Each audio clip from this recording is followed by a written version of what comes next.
तर जे महाराष्ट्र भावानो, तर आम्ही आलतोच कटिंग करायला, पण मी काय कटिंग केलो नाही, कारण आता आम्ही चालतो कुरनूर गावाला. तिथं आलते राधा पाटील आल्या म्हणल्यावर आम्हाला जावं लागलं, कारण आमच्या अंगातले किडे का आता ग बसत नाही. आणि डिकीची तर फुल तयारी चालू होती. 7-12 जरी कोरा झाला तर डिकीला हा नाद सुटणार नाही, कारण डिकीला लावणीचं नाद लय आहे. पहिल्या तर पेट्रोल पंपावरून पेट्रोल टाकून घेतो, कारण रस्त्यावर गाडी बंद पडल्यावर राधा पाटीलला बघायला भेटणार नाही.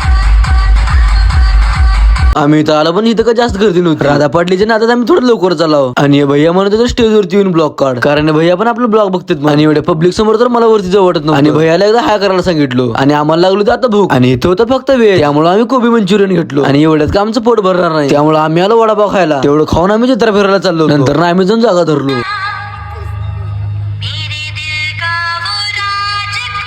कार्यक्रम चालू व्हायच्या अगोदर हिनं वरती जाऊन बसलं होतं, पण हिला का खाली उतरता येत नव्हतं. आणि भैया तर तिला सांगून थकले होते, पण तिने का त्याचं नाच सोडत नव्हतं.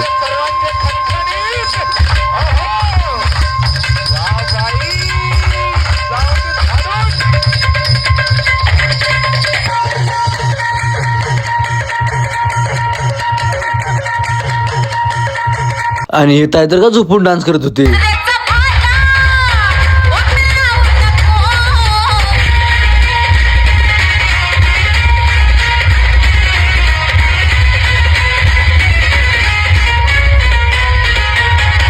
हिनं आली पण पोरांना गारज करून गेली, त्यामुळे आता काय मी पुढचं बोलणार नाही. हिचा डान्स बघून पोर येड्याने करत होते. इसलिए तो कहना चाहता हूँ दोस्तों कि पेड़ के पत्ते कभी खुद नहीं हिलते, उनको हवा हिला देती है.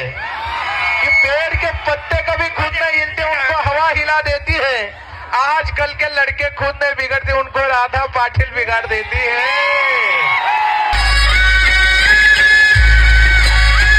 चलते कार्यक्रमात लाईट गेली होती, त्यामुळे सगळे पुरे टेन्शन मध्ये आले होते. आणि या भावानं तर बसले की शॉट लावून लावणीच्या नादात कोणाचा विचारच केला नाही. बघून तर आम्हाला झोपच येत होती, कारण आम्हाला बघायचं होतं राधा पाटीलला.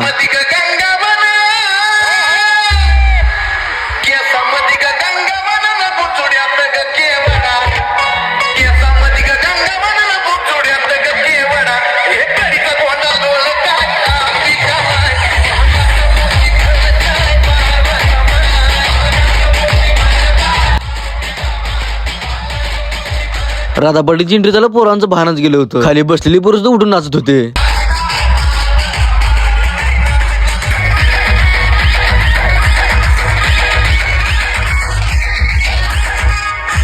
आणि आता आम्हाला उभारायला पण जागा नव्हती, सगळी पुरी एकमेकाच्या अंगावरच पडत होती. नंतर ना आम्हाला समजलं राधा पाटीलची एंट्री लई भारी पडली, कारण बसले की माझी चप्पल चुरून घेतले.